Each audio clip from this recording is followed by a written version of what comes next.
everybody. Welcome and thank you so much for coming out today. I would not have blamed you if you had dumped me for this weather. This is amazing weather. If you could ignore the yellow pollen blanketing your cars, it's excellent. So thank y'all for being here with me instead of out there, and I'll try and get you out there as soon as possible too. Now, this is, of course, in celebration of Aiken County's anniversary. We were incorporated on March 10th, 1871, and here we are 153 years later. And I think we're looking good, right? Looking good for 153. So this talk is, of course, going to explore a little bit about Aiken County's founding, but I can't really talk about the founding of Aiken County without telling you about how we began as a development period. You really need to know the whole story of who we were before we became who we are today. So buckle up. We're about to go on a 3,000-year trip, and I hope that you enjoy the ride. Aha, works technology, I love it. So, how many of y'all have been to the Founders Marker over by the county courthouse? Yay, awesome. And for those of you who didn't raise your hand, I'm shaming you in public. Yes, I am. So you need to go over there sometime. If you're walking up to the county courthouse, it is just there to the right. It is a beautiful plaque and marker that was installed on the 125th anniversary of Aiken County. And I'm not good enough to do that math, so don't even try it. I'm a history major, not a math major. But it was installed on the 125th anniversary and mentions 8 gentlemen on the plaque itself as the founders of Aiken County. Now, I know what they were trying to do back then in recognizing these 8 gentlemen, but the story is so much bigger than just these 8 gentlemen. It's one of those things where history is often way more complicated, a lot more of a rabbit hole when you start going down and find all these things that you didn't expect. And it's one of those easy ways to put some names on a plaque and recognize some people, but it doesn't tell the whole story. And that's what you're hopefully going to get from me today. Now, I will preface this by saying that history is not a dead subject. People often think it is. They think that there's nothing new to discover and everything's been written about. Boring. No. That is not the truth. We're always uncovering new things, new documents. Something pops up in private family papers, or something's found in the attic. And new discoveries are made all the time. So history is the best we can capture at that moment and tell that story. So that's what I'm going to present to you today. So don't expect this to be the word on Aiken County's founding. This is merely what we know to this point. Here we are in 1870. You can see the divisions of Edgefield District, Barnwell District, Orangeburg District, and Lexington District. Here we are in 1871. So you can see a large portion of Edgefield District. The biggest portion came from Barnwell District, a smaller portion from Orangeburg, and a small portion from Lexington County. This is what we were carved from back in 1871. And this is the story we're going to explore today. This is an overview of all the subjects. Remember I said buckle up? There is a lot to go over and hit upon. So we're going to go over all of that. I'm sorry. I'm going to try and get you out of here on time, but it's a lot. So, any geologists in the house? No? Dang it. Okay. So somebody can explain this better than I can. So, the geological formation of South Carolina is dependent in our area upon the fall line. You have down here the ocean today. So this is your Charleston, say, right down here. And then you follow the Savannah River, and you will see this fall line. Have y'all noticed around here that it's not exactly flat, but it's not exactly mountainous? We are just at the crux of the Piedmont and the Falls area into the coastal plain.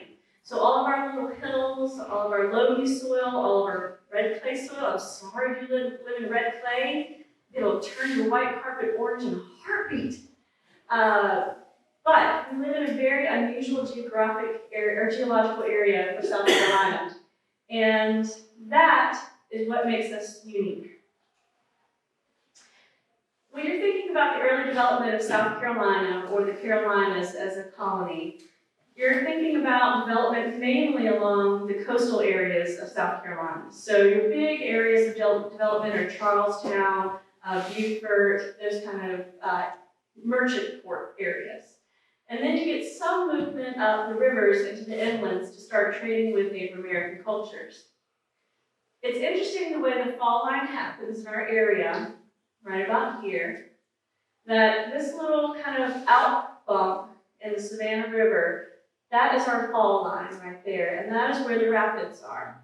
So if you are a colonialist and you're traveling up the Savannah River to trade with the Native American cultures here, the farthest you're going to get are those rapids. And that is when your canoe stops. And this is when you begin taking paths across the land for the most part. That became an inland port. And this is where you see development of forts. So we get Fort Moore here. Later we'll see Fort Galveston around the time of the American Revolution. This is where the meeting comes together. This is where the trade happens. This is where the development happens. And for a long time, we are an inland trade port. The first contact was made by Dr. Henry Woodward. He was hired by the Lord's proprietors to come up the Savannah River and investigate and make entrees with a lot of the American Indian tribes. The one that he meets here at the fall line are called the Westo. Now, how many of y'all have attended the Westaboo Festival in Augusta? Westaboo means River of the Westo. So that's a throwback to the original American Indian tribe that was first contacted by Europeanists in the area. Dr. Henry Woodward establishes a relationship with the Westos, and trade soon begins. Now, the Westos are a little bit of a warring tribe. They end up not making the best business deals with the European colonists. And so the Europeans invite the Savannah to come into the area and move out the Westo. And that's today why we have the Savannah River instead of the Westo River. And the Savannah really come to the area, begin trade with the European colonists, and we move on with them for a while. After them happens the development of the Appalachians in our area. Like I said, you get the Fort Moore, the British fort that's established, and then you get New Windsor Township. So the Lord's proprietors are not doing a great job of developing South Carolina, and the British government steps in. And they step in with developing townships. And townships are areas where they're giving away free land, and anyone is welcome to it. Well, some folks who took them up on their offer were from a little town called Appenzell in Switzerland. They ended up moving their entire town with about 200 people from Switzerland to Beach Island. And they settle here, and they become one of the largest settlements of European colonists in our area. And I often tease people when I give these talks that, dadgummit, if they'd only brought their chocolate with them. We could be known for our Swiss chocolate. But they end up settling here, becoming landowners, and developing the area for a large portion of the Beach Island, Silver Bluff area. The last Native American group that were here were the Chickasaw. The Chickasaw eventually were moved out because they sided with the British on the American Revolution side, and so they were removed and their land grant was revoked, as many American Indian tribes in this area were, and they were moved west. Now, I have to say, one of my favorite things to tell about the Chickasaw, and unfortunately we don't know a whole lot of stories, but we do know that their chief title wasn't chief. It was actually, you were the Squirrel King. And I'm like, Squirrel King? That doesn't exactly incite fear and dominance and things like that. But then I start thinking about those daggum squirrels in my backyard and how I can't keep them off my bird feeder no matter what I try to do. And I'm like, they're devious, they're tiny, and they have claws. So if you were the Squirrel King, you were probably very crafty and very knowledgeable and did the best for your tribe that you could. So it's one of those things that, one of my favorite little side stories about. This is just a larger portion of the map that shows the New Windsor Township. This map is available on Library of Congress, so if you ever want to check it out, then you can go there. But it just basically shows Horse Creek coming down here that we all know, Fort Moore, all the way down to Galphin's Mill. Here are the Toblers, that's some of the citizens of Switzerland there, and the Silver Bluff, Galphin, all that down there.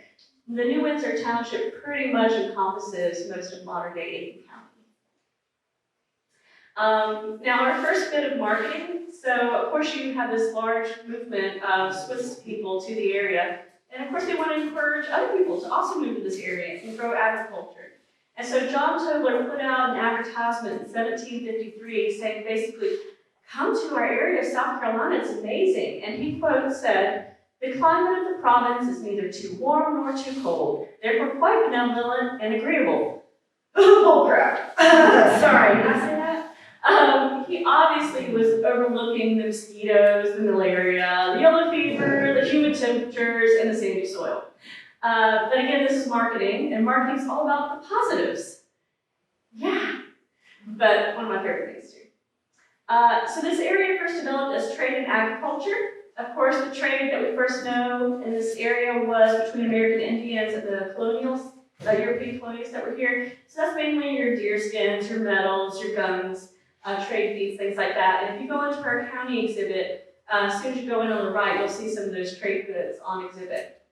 Then follows agriculture. As soon as you get colonialists settling the area and developing the land, in the 1730s, you get things like corn, timber, and of course cotton, which also begets a system of enslaved labor in this area. Now we move on to the second part of the development of trade in this area, which becomes the Savannah River itself. The Savannah River becomes much more navigable. It is dredged. It is given, oh gosh, y'all, piers. There we go. Sometimes the blonde affects the brain. But the piers and the steamboats come into being, and that's when you have the development of Hamburg, which is also below the rapids in that fall line, is a major inland trade port, and it's been, founded in 1821 by a gentleman named Henry Schultz. So this is a map of 1825 that shows the development of Hamburg directly across from the development of Augusta, Georgia. Here's one of the major trade roads coming in, and of course crossing this bridge right here. And that bridge is very critical to why Hamburg was actually developed. So, let me see if it's on the next slide. No, okay. So, Henry Schultz, if you ever have time, there's several books out there written about Hamburg, and they have much more insight and research than I've done. And so they're wonderful resources. But to boil it down to a point, Henry Schultz was a German immigrant who came here shortly after the Napoleonic Wars around 1801, 1803 in Georgia. He moves to Augusta, becomes a steamboat captain, and eventually builds a fleet of steamboats. Becomes very wealthy and realizes that there's really not a great bridge where we now today have about the Fifth Street Bridge. So he builds one with a business partner, and they charge tolls to get across that bridge. And a lot of these merchants and farmers and things like that from the Edgefield District and Barnwell District are bringing all their goods, traveling across the bridge, going into Augusta and sending them downriver to ports like Savannah and Charleston. Well, Henry Schultz becomes very wealthy, wants to go home, a made man, and he sells his portion of the bridge company to another investor. The investor pretty much tanks the business, and the bridge goes into a foreclosure and is taken over by the state of Georgia. Henry Schultz becomes enraged at this, and he tries to buy the bridge back, but he can't. So instead, he vows to do the second best thing. He goes to the South Carolina State Legislature and says, hey guys, you're losing all this money to Augusta because they're shipping goods down to Savannah and getting all the taxes. How about you give me a charter to start a new town on the South Carolina side? I take my fleet of steamships and we run everything down there and keep all the taxes in South Carolina. And the legislature was, here's my money, here's my money.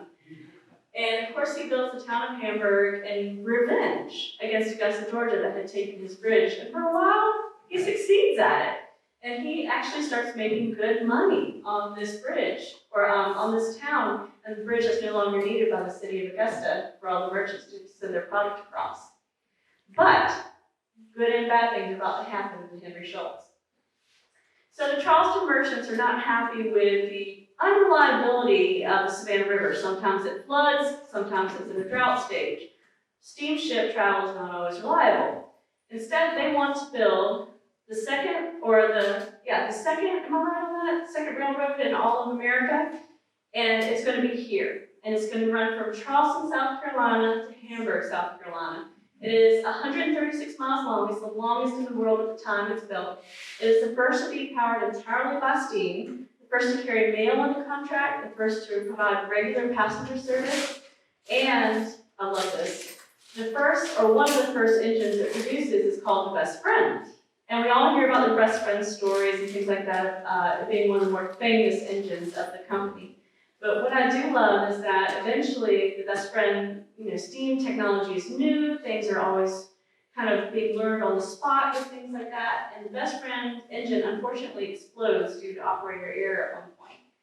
And rather than just scrapping Best Friend, what they do is instead they use the pieces and parts of that engine to build a new engine, and they call it the Phoenix, rising from the ashes of the Best Friend. So that's my favorite engine name, is the Phoenix. It's interesting. The railroad really changes things for us. It is one of the turning points in our history that moves us closer and closer to the goal of becoming Aiken County. The railroad brings in development. Not only are they installing railroad tracks along the way, but they're installing depots. And people are building houses around those depots and businesses around those depots. Slowly but surely, they're building up a line of towns that are based off this railroad traffic. And of course, Aiken is created as one of those towns. Aiken is a railroad town. We were specifically built by the South Carolina Canal Railroad Company and developed, and businesses came here because of the railroad. It's one of those things where I don't know what it would be. When people often ask me what develops Aiken County, I always say it's rivers, rails, and radioactivity.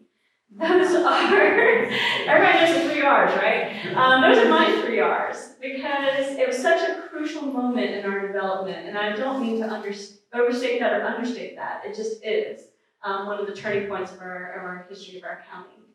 So the railroad comes to town, things grow up around it, expansion occurs. We now get another railroad company that comes in and starts building extensions off of that. One of my favorite extensions is called the Swamp Rabbit. I did not know that was the name of the track out by Wagner Sally Perry area. I guess it's because it ran like a rabbit through the swamps, but cool story. I love that name. Oh, and a trivia fact. Anybody do trivia? I'm a Jeopardy fanatic. I love it. So you can see down here that at one point the town of Wagner was called Pendertown. Can anybody tell me? You can't tell me what a pender is. And you can't tell me either. Okay? No? Oh, yeah. Peanut! Ding, ding, ding. So Wagner Sally was known for having some of the best peanuts. And so it was nicknamed Pendertown for its well-grown peanuts. Now, in addition to the railroad, of course we had mill systems. Mills, sometimes my southern comes out, sorry y'all. But the mill system, of course, predates the railroad and postdates the railroad. You have a lot of tributaries coming down to the Savannah River, which makes for excellent hydroelectric power sources. And so you get grist mills, clay mills, all kinds of mills in this area. One of the biggest to develop and kind of crucial to Aiken County's development is the fabric mills of Graniteville, Warrenville, Vaucluse, Langley, Bath, Clearwater area, all along the Horse Creek Valley. These mills pop up and are huge growth points for the county. Not only do you, of course, have a mill, you have a mill town supporting that. So again, growth, industry, people coming in and settling the areas around us. I do have an image here of the Graniteville Manufacturing Company from, I believe, the 1840s. I can't remember when that letterhead was.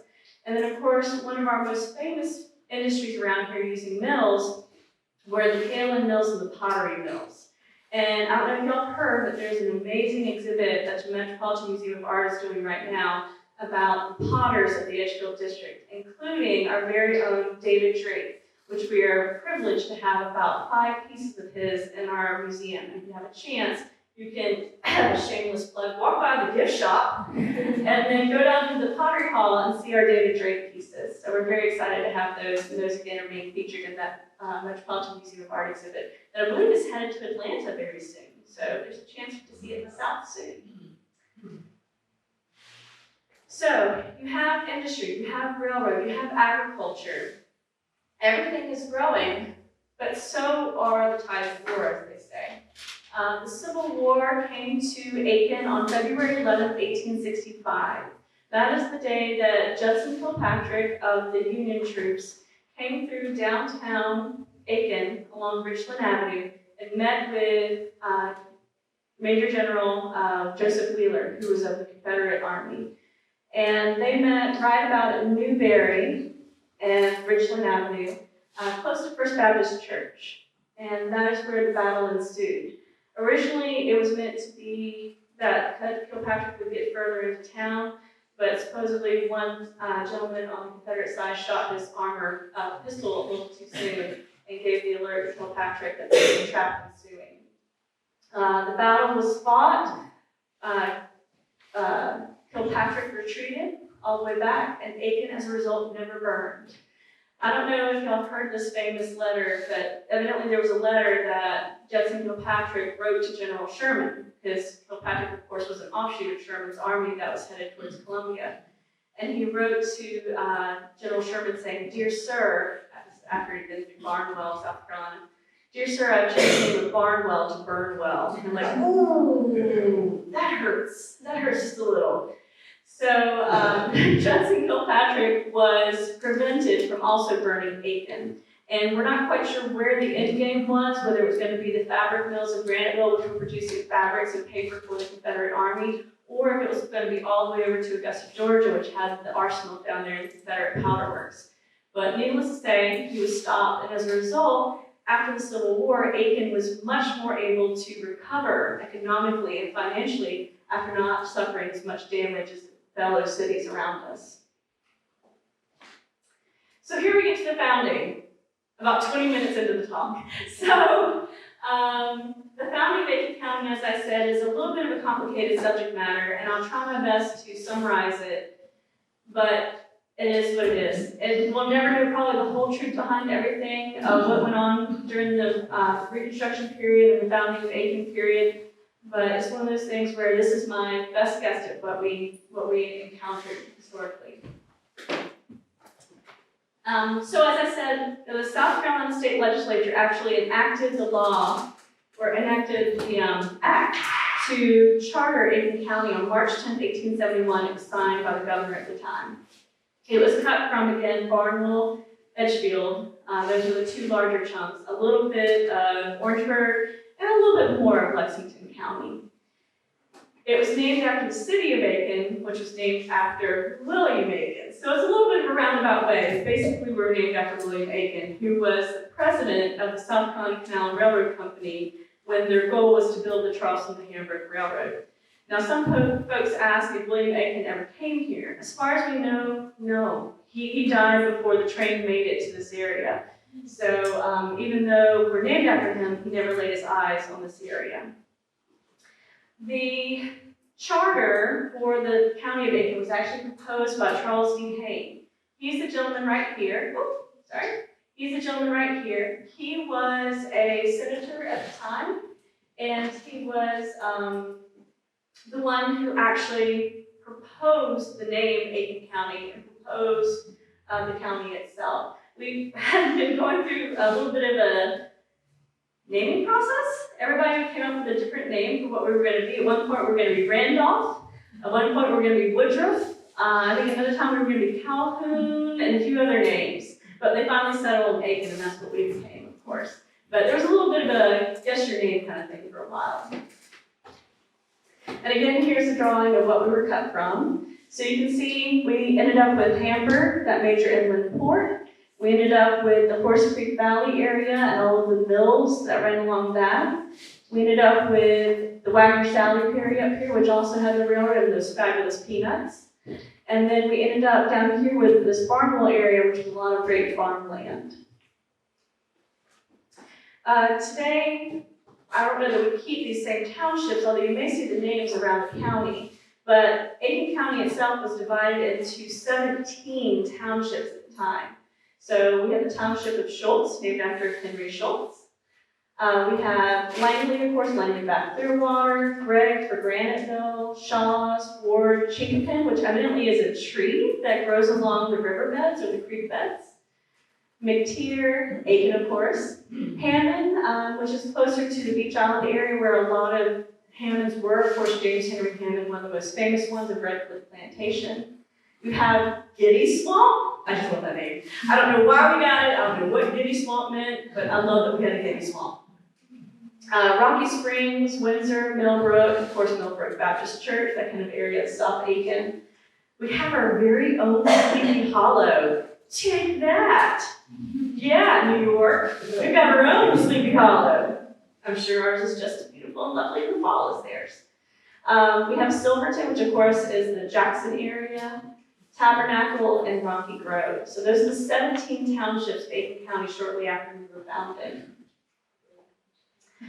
Now, you may think that when you're founding a county, everybody's pretty happy with that. Everybody's in agreement that a new county should be formed. No. A lot of people were very angry that Aiken County was cut from the other counties. They were not happy. Edgefield ended up losing Hamburg, that major inland port with steamer ships and everything, and the Charleston-Hamburg Railroad. They lost the mills, the pottery mills, the Vaucluse area, and they lost the railroad. They were completely cut off from the original Charleston-Hamburg Railroad line. Barnwell lost Aiken. I don't know if y'all know, but you're sitting in Barnwell District today. This is part of Barnwell District. It went right through downtown Aiken. So Barnwell lost us. They also lost the agricultural portions of the Edisto River, which were very rich in loamy soils. And I love this. In the newspaper at the time, the people of Granville had a meeting, and they basically wrote a letter to the editor of the newspaper saying, "We don't want this. We never asked for it. We're very mad that it happened without our knowledge, but I guess we'll make do with it." So they, in the end, said, "We are disposed to acquiesce." That's like the basic way of saying, well, if you're going to make me, I'm going to do it, but I don't want to. So anybody's that teenager, you know what they felt. And so that was published in the paper a few months after the county was founded. So it wasn't something that everybody was for and that everybody accepted right away. So all this research that I've been doing took me down several rabbit holes. And if any of y'all have read Isabel Vanderbilt's book, Aiken County, we have it, again, shameless plug, in our gift shop. And it's a wonderful book to start your research on Aiken County. There are some mistakes, just like there may be some mistakes in my talk today, because again, we're always learning, we're always growing in the knowledge that we have. And she writes about, very briefly, a document from the 1830s petitioning for an Aiken County. And now it's just one little sentence. And so that sent Linda Johnson and I, and a few other volunteers in the museum, down the rabbit hole. We went to the South Carolina Department of Archives and History and started pulling documents. And then from those documents, a lot of them were not dated, unfortunately. So then we had to go name by name and try and figure out when some of these guys died. So we knew at least it was before their death, obviously, right? That kind of works out historically. So we worked out that sometime in the late 1820s, so this is before the South Carolina Canal Railroad Company built the Charleston-Hamburg Railroad, but around that same time, a lot of things were changing in the area, and people really wanted their own courthouse here. Courthouses were where the business of the day took place. That was where you sold your land. That's where you bought things. That's where you made your wills out. That's where you did your IOUs and things like that and paid off. And it's one of those things where a courthouse was a necessity to your everyday life in that era. And for the people of Aiken, you either had to, like I said, we're sitting in Barnwell District here, you had to take your horse and buggy or your horse all the way down to Barnwell to do any business, and then come back. In good weather, that might take you a day and a half. And if you were on the upper side of Aiken, you had to go all the way to Edgefield County Courthouse. We know today that takes us 30 minutes by car, and that's straight up Highway 19. So imagine back in the day if it was bad weather, or if you had a buggy to pull with you, if you were taking some of your products to market up there. So people started petitioning early on to have a courthouse built more centrally to them. And that was one of the early motivations for creating a new county. Now, as the Charleston-Hamburg Railroad comes in, as the winter colony starts developing after the Civil War, it starts to change. The argument starts moving away from courthouse convenience to, we have a different economic style than most of the other area. Here we have a lot of tourism starting, a lot of health tourism coming to our area. In fact, that's what brought Celestine Eustace and Louise Hitchcock, who founded the Winter Colony. They came here because Louise had a lung ailment, and she sought treatment at the Highland Park Hotel just across the way. So from these two ladies visiting Aiken in the 1860s, 1870s, we start to get development of the Winter Colony. So you have the shift from before the Civil War, convenience of the courthouse. After the Civil War, you have political punishment in a way too, because Edgefield District and Barnwell District are so large and politically powerful before the Civil War. So a way to punish them would be to chop parts of their county off. And then you have the tourism push for the merchants. So multifaceted. There's not one easy, simple answer of this is why Aiken County was cut from the other districts. But between these different arguments, you have a cohesive push to create a new county. And what I find fascinating about this new push is, so after the Civil War, you have emancipated men who were once enslaved coming forward and taking political powers, or political positions of power. So you have folks like Prince Rivers, who was born an enslaved man in the Beaufort Johns Island area, who suddenly becomes a businessman in Aiken, becomes a political powerhouse in our area. You also have Charles D. Hayne, who is the gentleman who nominates Aiken County for creation. He was born a free man of color in Charleston, South Carolina, and been a tailor down there. You also have Samuel Lee, who was born in the Abbeville district, and he also becomes a gentleman who becomes on major committees that are founding Aiken County. So after the Civil War, these men all come together, all different racial backgrounds. In fact, here's a list of first appointed commissioners to Aiken County. This is mentioned in our charter. So here you have Samuel Lee, here you have Prince Rivers, so in fact, there we go, and there you have Charles D. Hayne. So three of these gentlemen, who today are sort of known as the three founders of Aiken County, but that's a little bit of a misunderstanding. They were very well known in their era, and they do have a little bit of crossover because they come from being on the committees to found Aiken County to being elected officials of Aiken County. So they are on the founders' plaque. But they are by no means the only men, and sorry ladies, it was only guys back then. I know. You know we were in the background though, dadgummit. We were telling those guys what to do. Yeah. So unfortunately, we'll never know what women's role might have been in the founding of Aiken County. They just don't appear in the newspapers or letters of the day. But these gentlemen, so you've got former farmers, you've got businessmen, you've got people who were born enslaved, people who were born free men of color. All of these gentlemen are coming together within, so 1871, 1865, within 6 years of the Civil War ending. These men come together and form a new county and a new government. And to me, that is amazing. That's an incredible story to tell for our county. In fact, as Isabel Vanderbilt's book cover states, Aiken County is the only county government formed during Reconstruction.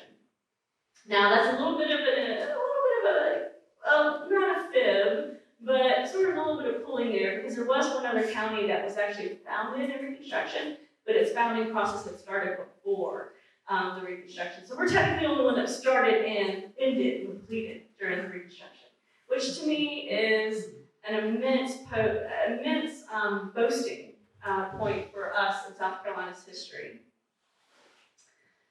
Now, after the Civil War, of course, you have men of all races coming to power, forming new state governments, forming new local governments, things like that.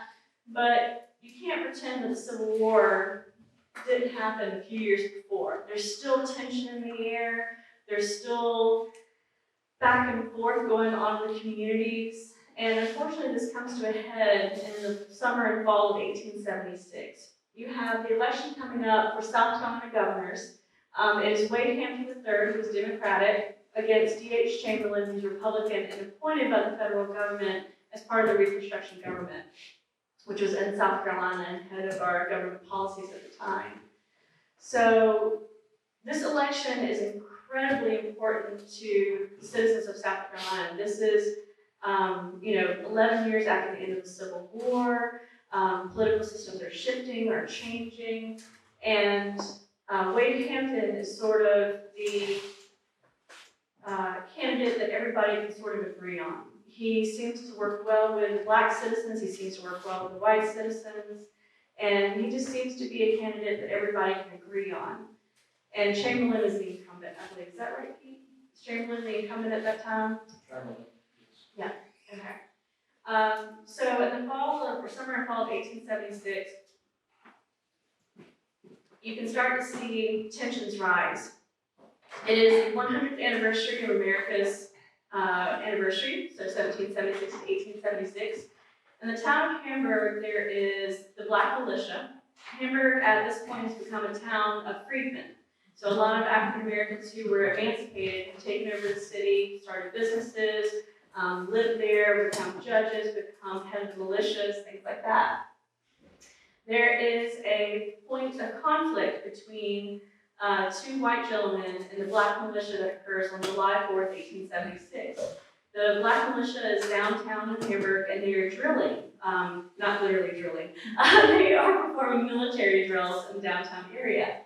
And some words ensue between the white gentleman and the Black Militia leader, and offenses are given. A file is made against them that they should have to surrender their weapons as part of, you'll have to read the book. Sorry, I can't go into every little detail. There's so much that I might miss, and I don't want to get it wrong. But basically, the Black Militia are asked to hand over their weapons, and they say no.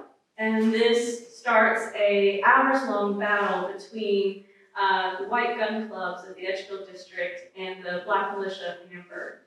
As a result, at the end of the skirmish, the battle, the riot, however you choose to term it, there's one white gentleman who's been killed, and there's 7 African American gentlemen who've been killed.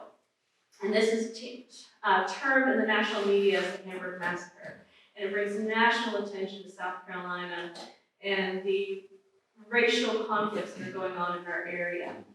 It's followed up in September by the Ellington riot. So just down the road where Ellington used to be, which is now part of the Savannah Riverside, there was a second skirmish that occurred. This one was due to, there was a white woman who claimed to have been assaulted by 2 black men in her home. This set off white gun clubs, or the saber clubs at the time, to come in and try and find the gentleman who had attacked the white woman and her family. But it ends up being an all-out kind of battle again between African American citizens and the white citizens. This works to effectively sort of suppress African Americans and their feeling of safety of voting to the voting polls in the South Carolina area. And as a result, the election is sort of skewed and uncertain. There's accusations on both sides of basically stuffing the ballots and putting in fake names and things like that. That would never happen today, right? No. History doesn't repeat itself. That's old, old story. In the end, General Wade Hampton III, there's sort of a deal that occurs. Rutherford B. Hayes, the Republican nominee for the presidential election, needs South Carolina to side with him and give him the votes that he needs to become president. In exchange, Rutherford B. Hayes declares Wade Hampton governor of South Carolina. So there's a little bit of give and take, and Wade Hampton ends up becoming the next governor of South Carolina. Like I said, he was sort of an agreed upon choice by black citizens and white citizens for the majority. And for a while, things are going well again, but eventually the suppression comes in, and by about the 1890s, there's, I think, maybe 1 or 2 African American representatives in the South Carolina state legislature. So effectively, black men are pushed out of representation in South Carolina. This allows the Democrats to gain control again in the South Carolina legislature. Now, after that very sad story and tumultuous time in Aiken County's history, it is interesting to note that, like I said, South Carolina, the formation of Aiken County in South Carolina has many different reasons for why it formed. You have the courthouse claims of the early, then you have the punishment during the Reconstruction, and then you have the economy of the merchant economy that's happening here in Aiken. And that starts to blossom in the Victorian era.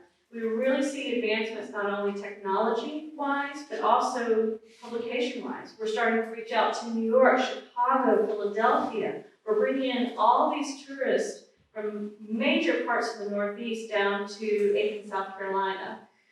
And of course, you get the development of new cities. Again, the railroads have expanded, these towns have expanded, growth has occurred, and so you start getting little places like North Augusta, South Carolina coming along. We were chartered in 1906, but we started being created in 1890. So it's one of those just natural growths, bringing in tourism, bringing in economy, bringing in our own governmental system, and we begin to see major growth. Of course, like I said, Aiken blossoms because of Celestine and Louise Hitchcock. We were a health clinic, originally a tuberculosis clinic.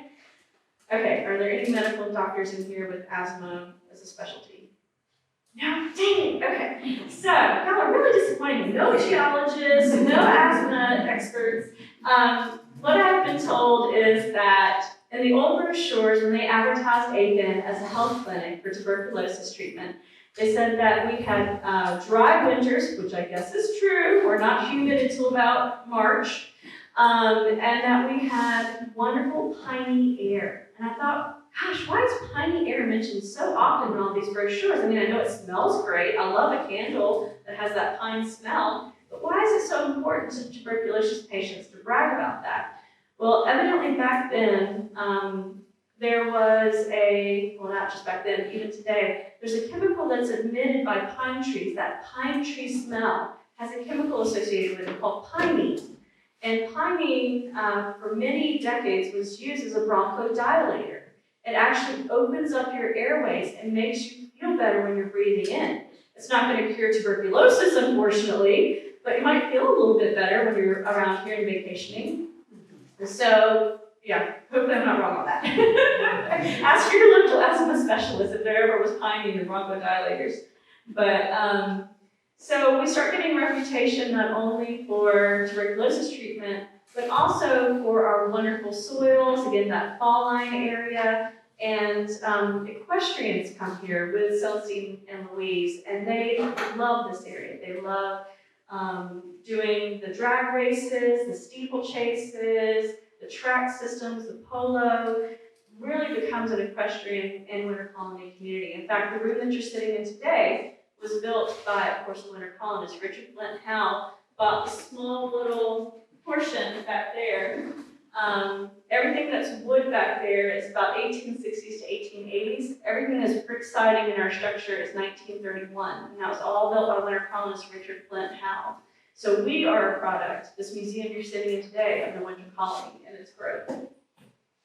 I loved one of the brochures that I was reading at the time. Said that for all its amenities, it's amazing that a town called Aiken with a doctor named Coffin could succeed. I was like, that is kind of morbid. Yeah, I never thought about, oh, my Aiken died, you know? But yeah, Aiken is normal for us, but for other people, like Aiken. There was a druggist named Groening. Oh, that's right. Yeah, he was saying there's a druggist here called Groening. So, awesome.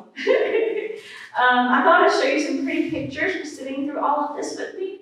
So this picture I love is fascinating. It is the 13th Street Bridge, which was built by James U. Jackson, who was the founder of North Augusta. And it was a steel bridge, but what's interesting about the steel bridge is that half of the roadway was wood plank and half of the roadway was track. And the track would allow the trolley, which was hydroelectrically powered, to cross all the way from Augusta to Aiken. You could ride from Augusta to Aiken for 25 cents back in the day. And when you got to Aiken, they didn't have a roundhouse here, so your trolley wasn't turned around. Instead, your seat was flipped, and you went back the other direction. But right next to it is a horse and buggy. So you have the style of travel of the 1800s and the new, hydroelectrically powered rail car right next to it. This is an unknown photograph of downtown Aiken. Talk about wide boulevards. Oh my goodness. The streets are amazingly wide. And this is Park Avenue. And there, I believe, is Presbyterian Church. Am I right on that, Linda? Yeah. So that's Presbyterian Church. So we're right about where Park Avenue meets Lawrence Street, right about here. You can see all the trees that have been newly planted for the new parkways. This is the Highland Park Hotel, which used to sit right across that bluff over there. And that's where Louise and Celestine would go for Louise's treatments. Absolutely beautiful. And over here they did sort of a Second Empire style addition, which if you pay attention to the Wilcox mimics the style, that Second Empire style right down there.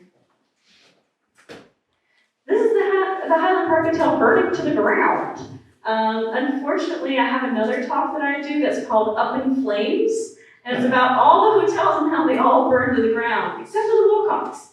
Where's wood? Where's wood? Okay, there we go, we're clear.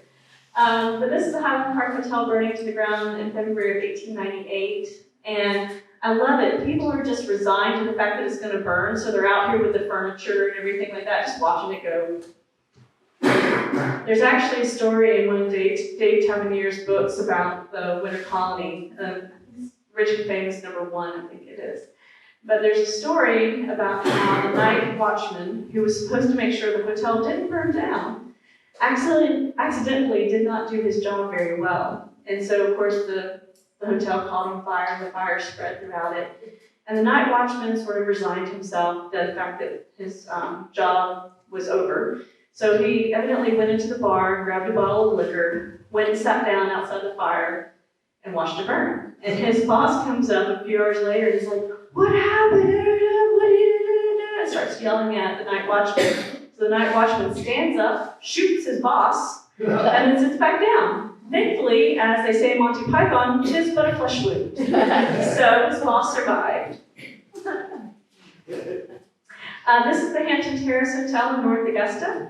It's sat right at the top of the hill where Martintown Road and Georgia Avenue, a little up from that where those two meet. If you know Lookaway Hall in downtown North Augusta where the statue of James Hugh Jackson is, that's that right there. So that tiny little huge house compared to that 300-room luxury hotel is just amazing. And what I also love this photograph documents, snow in North Augusta. Never happens. Yes, unfortunately, this one burned too, and it burned on New Year's Eve, 1916. What a party, man. What a party. Should have been there. Now, as I said, the 3 R's of founding Aiken County are rivers, rails, and radioactivity. Each brought with it its own turning point in our history, our own boom of growth and economics. And of course, one of the biggest, most recent booms of growth has been the Savannah Riverside. How many of y'all were brought here because of Savannah Riverside or had family brought here? Yeah. I think all of my uncles worked there at one point in time, and even I interned there for a while. So the Savannah Riverside has been an amazing economic boost to our community. The towns in our areas blossomed. I've used the word blossomed a lot today. I think it's on my mind because I'm all pollen. So it's one of those things that Savannah Riverside really changed our dynamic here in Aiken. You often might wonder, as I do, what would have happened after World War II when the winter colony effectively lost its prominence here in the community. What would we have become if the Savannah Riverside hadn't stepped in a few years later? So you do get, unfortunately, the displacement of several towns. We lost Dunbarton, Ellington, Hawthorne, Myers Mill. So 6,000 people did lose their homes. And I know that it is an amazing sacrifice that they had to go through for that. But the economic growth that it's brought to our area, the universities it's brought to our areas, the business structures that it's brought to our area, it's just been unbelievable.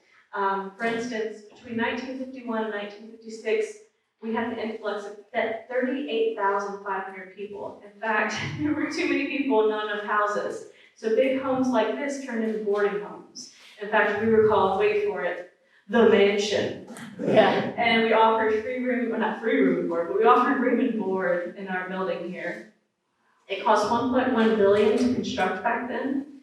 And of course it made plutonium-237 and plutonium-238, which has been used to source power for the Pathfinder rover, Apollo's 11 through 17, the Galileo project, and the Voyagers 1 and 2. So it has helped us explore space and beyond.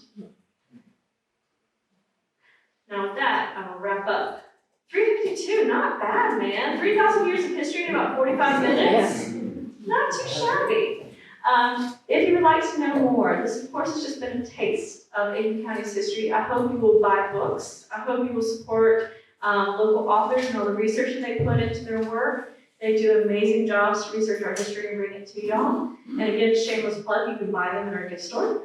But you can also come here and explore our exhibits. We're open Tuesday through Saturday, 10 to 5, and we're open Sunday, 2 to 5. We're always free and open to the public. And we will hope you would take advantage of the beautiful resource that we have here in our lovely Aiken County.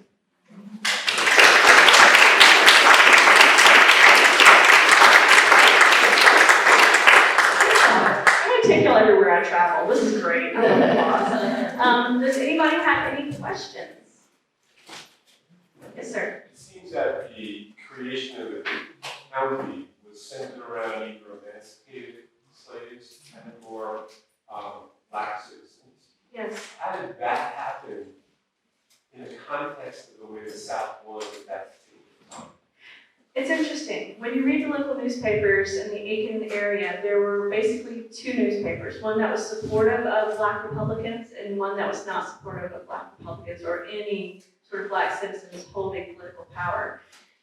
Unfortunately, we do not have a lot of the journals or letters from the founders at the time, so it is difficult for me as a modern person to sort of hypothesize what they might have gone through as citizens of Aiken and Aiken County. But we do know that there are some primary sources, such as from Martha Schofield, who was an educator here, started the Schofield Normal and Industrial School. And there are other letters as well from other areas, folks living here. Specifically, one of the gentlemen that I sort of read a lot of is William Stone. He was a Freedmen's Bureau agent here who was stationed in Aiken. And his insight into that shows the difficulty that the gentleman would have gone through. It's interesting to me that I need to bring my sources down because I've written small biographies of each founding member. The gentlemen who were African American were usually educated, even if they had been formerly enslaved. Prince Rivers, being the fact that he was what was considered at the time a house slave, he was educated, knew how to write, knew how to read. So that gave him an advantage coming into this political world because unfortunately he could be very easily duped, I believe, as an African American man, if you did not have the ability to read. Samuel Lee, Charles Dean Haynes, Simeon Beard, and there's one other gentleman. They were born freemen of color. So they had the advantage of education growing up in Charleston, Abbeville, wherever they were from. So fortunately for most of them, their biraciality also probably had some factor into playing into it. E.P. Stoney was a gentleman who was most likely born free, although we're not quite sure. I haven't found any documentation which way or not. Was very well liked in the community. He was very well accepted before and after Reconstruction. However, people like Samuel Lee, who was also born a free man of color, but it's difficult to know why he was run out of town. Effectively, during Reconstruction in the early years, between 1871 when the county is founded, 1876 where we see the change politically happen, there's a lot of newsletters, there's a lot of letters in the newspaper or records in the newspaper that detail the political misgivings and the political misunderstandings and how these men don't know what they're doing and they shouldn't be trusted and how much bribery is going on in the system. And who knows how much of that is, trying to turn the tide against Black representatives. Who knows how much of that was true. Because unfortunately, politicians are human beings and do fall prey to greed and corruption just like they do today. So it is interesting to me to try and go back to that era and sort of understand how these Black men were able to survive that period of political upheaval, flourish in it, rise to the ranks of state senators and state legislators. but then within 5 short years, lose everything. Prince Rivers went from being he was a coachman for a family down in Beaufort and Johns Island. He goes from being an enslaved person. Supposedly his story's legend is that he was a coachman for a family in Charleston, had a family in Edgefield, and they wanted to flee the war. So he drove them up to Edgefield and stole a horse, and then rode that horse all the way back down to Beaufort, Johns Island area, and signed up to be one of the members of the U.S. 33rd Colored Troop, fighting on the Union side. And then he goes from that to being a mayor of Hamburg, to being a trial justice of Hamburg. He gains political judiciary power in this freedman's town. So you see the growth of him coming into trust in the community. And then you have the Hamburg riot or massacre, and then you have the Ellington riot and deaths occurring from that. And Prince Rivers pretty much falls away after that. You never see him again in the newspapers. He starts becoming a coachman who drives deliveries for merchants in Aiken. He becomes a night guardsman at the Highland Park Hotel. So he loses everything after 1876. So it's heartbreaking. And I wish there were more personal journals from that time that documented first person's perspective. So it's like, again, I said, it's hard for me as a modern person to put myself back there, but from just following Prince Rivers' journey, you can see how he gained everything and lost everything. Yes, sir. Just a suggestion for you. The last slide on the SRS site doesn't say a word about why it was actually built. That's true. The nuclear power supplies for spacecraft are all well and good, but that's not why that place was built. It might just be bulletproof. It's true. Exactly. There's a story, one of the gentlemen who were on the historical commission, it was so secretive back then about what they were really building. Plutonium would be the triggers for nuclear weapons as a result of the Cold War, that this gentleman would carpool into the Van Wert site. It was just more effective that way. So his wife would pack up the kiddos, put them in the backseat of the car. They would drive Dad to the barber shop where he was dropped off and picked up for his carpool into the Van Wert site. But Dad, when he came home, never would talk about where he had been, what he had done. It was, loose lips sink ships out there. And nobody talked about it. You just called it the bomb plant. And so his son, growing up, when somebody asked him what his father did, he said, oh, he's a barber. Because he got dropped off at the barber shop every day to get on that carpool to go in. And so it's neat to me to think about how hush-hush it was growing up in this area. We, in the 80s and 90s, we knew it was a bomb plant. We called it the bomb plant. But in the 50s, 60s era, that 70s era even, you kept quiet about what it was about and didn't really talk about it. Even then, as kids, we were driving through in the 80s and 90s, we would choose that route through Savannah Riverside to go to the beach, specifically going down to the Charleston, Beaufort area. And I remember my mom would be driving, or my dad would be driving, and my brother and I would be in the back seat. And you'd see all these signs like, do not stop your car. And I was like, what's gonna happen? Are ninjas gonna come out of the woods with AK-47s? Like, I just knew there was somebody watching every tree. So the secrecy, it continues today. So, when you were doing the research on, designing the county, I get it why they would have Aiken and North and Hamburg area. It's become touristy. Why did they include way out at Sally? I mean, I don't think Sally actually is a town yet. It's just an agricultural area out there. I think they were mainly following the North Edisto River as a geological border. And that's why they cut up to that area. When you look at Aiken County, it is straight lines. Yeah, I mean, these straight lines that kind of don't make sense. Yeah. And I would. Well, I gotta focus. It's gonna take a while. Sorry, y'all. This is where being fancy comes back at me. You can see the straight lines go all the way down here to just before. Actually, we need to go down here to Dunbar. And then all the way up here to Hamburg, cutting just through North Augusta. But up here along the border, it's following the North Edisto River. I think they want to make sure they got those Edisto River areas for agricultural purposes. But I could be wrong. Well, the biggest reason was is that sometimes for them to go to either Lexington County, Orangeburg County, or Barnwell County, it was an overnight drive by boat. So it would take a whole day to pay your taxes. So if you look at the North Edgehill River, see, Aiken is still in the center.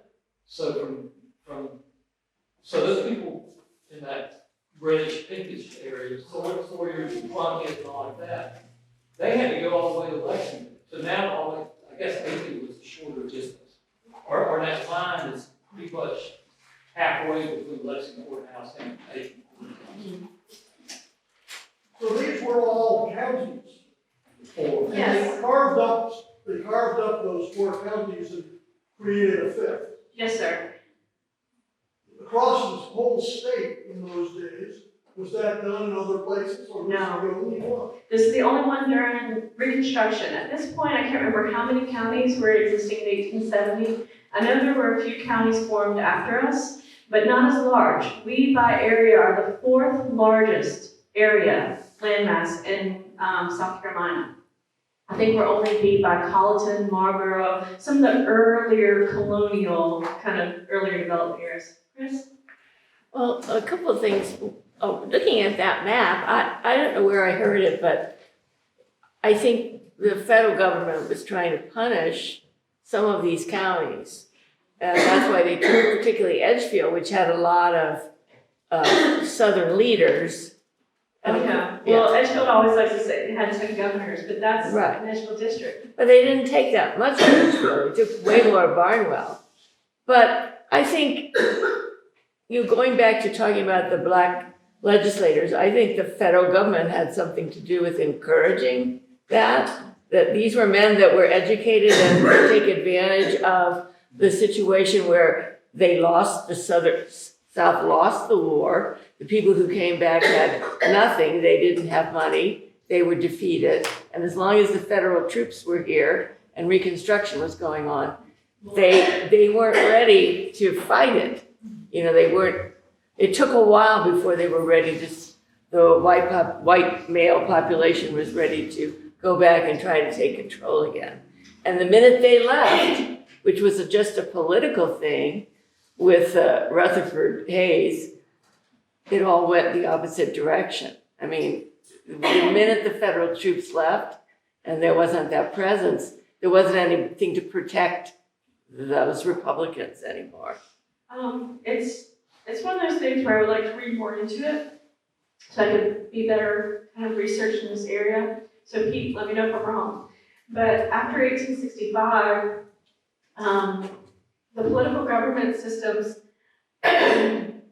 pretty much resumed in South Carolina with majorly white representation. The federal government stepped in and said, no, this is not going to go back to the way it was. So they made it so that you had to sign the oath of allegiance to be able to vote and to be able to hold office. And a lot of people held out for many years not signing the oath of allegiance, which meant they could not hold political positions in the Reconstruction government. So about 1868 is when you see for the first time black legislatures, or black citizens being elected to the legislature. And from 1868 to 1876 was sort of the period where South Carolina's representation in the South Carolina legislature matched its population. Right. Because as you know, before the Civil War, I think the population of men in South Carolina was 40% white, 60% black. And so the population was not being correctly represented in the prior to 1868 government. And the federal government stepped in and said, basically, no, you have to have free elections. And the 8 amendments passed in the 14th and 15th amendments, I would like to do this too. But the one thing about the county reform, just keep in mind, some of these African Americans jump on the fact to get it formed, but that same boundary there was proposed before the war Right. in the 20s, 30s. So again, it goes back to having it geographically easier and more convenient for these farm communities to get to, in my opinion. But on the other hand, think what a new county does for an area. Well, look at the opportunities for African Americans. You have them running for new representatives, senators, your sheriffs, all the different posts and jobs that being a new county would bring. It seems like today, Aiken has so many warriors, that even back then, it was a host of warriors that moved into Aiken, because they would be doing trials and all like that. But keep in mind when you do research, it's a very controversial thing, people get on one side or another. But the parties were switched in this day. All your African Americans then were Republicans or black Republicans, not meaning black for being African Americans, it was black. Is what a lot of Southerners call the Republican Party. The Democrats were whites, the local, the conservatives. And Wade Hampton, whose portrait is back here, that portrait ties into the hotel that you saw that burned, because it's damaged from that fire in North Augusta. He was in a very delicate place. You had a lot of radical whites that wanted him to be very violent and whatnot. He was not. So he really threaded that. And he stood up after Reconstruction. South Carolina was one of the last three states that finally redeemed itself, came out of occupation. And but he insisted that blacks be kept with the right to vote. And he also appointed more African Americans, I think, than his predecessor did. So he was the older school that's more lenient. And I guess, in my opinion, the younger generation that suffered through the Civil War, after Reconstruction, and so that's people with more read, like Pitchfork Ben Tillman, who left the most violent account of Hamburg. He was there, saw it. They were pretty bitter, and they were the ones that set up all the Jim Crow laws and so forth. But it's a very interesting history, and of course, some elections were stolen. So Tillman was elected. So Hayes, people ask how did that deal work? And what it was is, back then, each party printed their own ballot. I don't know if you knew that. And so when you voted a straight party ticket. There's no way that South Carolina would have elected a Democrat for governor and voted for a Republican for president of the United States. So what the way it worked is that Hayes contended that, I think it was Florida, Oregon, and South Carolina really voted for him. And so he made a deal with Hampton that if you go along with this and deal with us, you get me elected and I will withdraw all the troops from South Carolina. Yeah. Okay, and the way it worked is that when the certified election, just like a recent history, it goes to the House. So they decided, well, we'll have to form a committee to study each of these states. And that committee was 8 Republicans and 7 Democrats. And they voted that in these states went for Hayes 8-7. So that's usually called as the biggest election that was ever stolen in the United States history. And Rehnquist, the former Supreme Court justice, wrote a whole book about it. So it's pretty fascinating. Lauren, the other thing is, right now I'm reading a book on Woodrow Wilson. And the author, because Woodrow Wilson lived in Augusta and he lived in Columbia, but during the Civil War, I think he was in Augusta. He was. And they mention, how so much of South Carolina burned, but not Augusta in that area. And he didn't even mention the Battle of Aiken. I mean, we make such a big deal about it, but he didn't give a reason why those areas, weren't damaged. And I thought, well, okay, somebody needs to tell him about the Battle of Aiken. Yeah, it's in, I've read a few things about that, but not nearly as much probably as Pete has. Pete is sort of, for y'all who know, Peters, he is head of the Battle of Aiken. So that's why he's my go-to for Civil War history. Okay. And Linda Johnson over there is one of my top researchers, and so she's the person I go to confirm that what I'm saying is right. So y'all correct me if I'm wrong, but the Battle of Aiken, we're not quite sure, like I said, where they were going to end up, whether it was supposed to be just a distraction to keep everybody on the real prize, which was Sherman heading towards Columbia, because people weren't sure if he was going to head to Augusta or head to Columbia.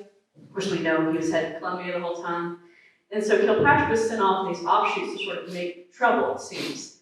And like I said, people are not quite sure where he would have gone if he hadn't been stopped here in Aiken. But what I love is the Augusta Chronicle, shortly after the Civil War, well, maybe it was a decade after the Civil War, they wrote a letter, an open letter to General Sherman that said something to the effect of, Sherman would never have come to Augusta. That was never part of his plan. He knew he would get bogged down here because of our immense defenses and the amazing Confederate powder works in the Augusta arsenal. He wouldn't have come here because we would have not have been as easy to take as Columbia.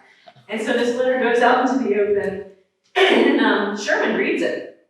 And he writes an open letter back to the Augusta Chronicle editor saying, basically, you were never part of my plan. I had no intent of coming to Augusta. You weren't worth my time. But if you'd like another go round, I'll bring some of my veterans down there and we'll show you how it would have ended. And I'm like, dang, man. But so who knows what Sherman's plans were? Who knows how far Kilpatrick would have gone? But the thing is that we benefited from Kilpatrick being defeated here. Because we didn't get burned, we were able to easily recover after the Civil War and begin a new economic phase with the winter colony tourism. Yeah, it's pretty clear.